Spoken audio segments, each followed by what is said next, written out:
My name is Ryan Kassout. I am the office manager for Aries Winery, also the lodging, and I do the zip line as well. My name is Jacob McGuire, and I am a guide. All the guides here have to be certified by the state of Illinois. And obviously everybody has to go kind of through a rigorous course. Even the new hires have to go through a couple days training course. Every morning we have a gentleman come out. He runs the course, making sure everything is safe, everything is good, because that's our number one priority here, safety. Yeah, wait for our people to get there, get them all set up, get them harnessed up, take them out, and give them this safety speech, and then we have a good time. We have a receiving guide and a sending guide. So the sending guide is my partner. I'm a receiving guide. They hook up the person. I'll go first, explain to the person, explain to the group kind of how this, because each zip's kind of faster or slower than the other ones. So I will tell them how fast this one is and how hard they're going to need to brake. Then I'll go first and be waiting on the other side, and then the sending guide will hook them all up. If you come here, you don't have to do anything. You just put your hands on the cable, so everything's done by us, so that we know it's safe. Then we send them. I'll give them the brake signs, get them slowed down, get them where they need to be, hook them up to the next one, and then they'll just wait for everyone else to come through.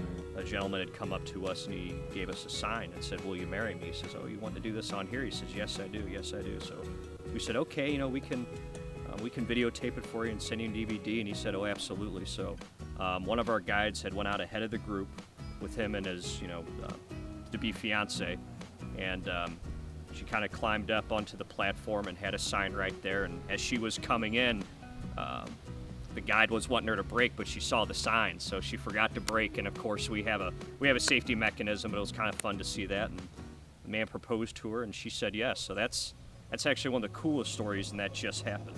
Another experience was very neat. We took a blind man came with us, and that was a really cool experience because he got to go with his wife. He was a great guy, but he got to go with his wife, and I think that was a really cool experience for him to share something with that he wouldn't normally get to do, So he just tandemed with me, so he rode with me the whole time, and he had a great time. He loved it, so it was very fun. Of course, you get some people who are scared of heights, like I was. I was scared of heights doing it, but let me tell you, it's 100% safe out there. I felt really secure. But it's really fun when you get little kids and older folks who are coming out here and they're scared, and you're talking them into it, kind of telling my personal story about it, and then when they come in, they just love it. A lot of people like to come and see this as like checking it off their bucket list.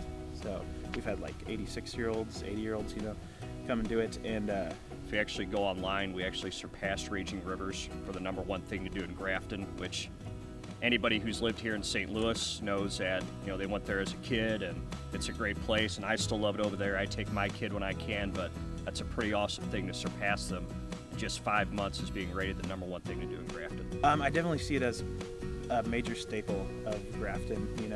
They've got great restaurants, great bars, and there's great times here. And now this is another family activity that everyone can do. So you can bring your family down, check out, maybe go to Pure Marquette and hike in the woods, and then come here and make a whole day of it. It's still kind of a baby right now, so we're still trying to figure out exactly how many people are going to come out and do this. Obviously, if it's a first-time thing for people, they'll come out, but then it's going to be, are they going to be able to come out again? We are in a couple years talking about expanding the course for another 9 zips, because we want to try to become one of the largest in the nation. So, but for right now, yeah, we're happy with what we have now. We just want to perfect it, and then we'll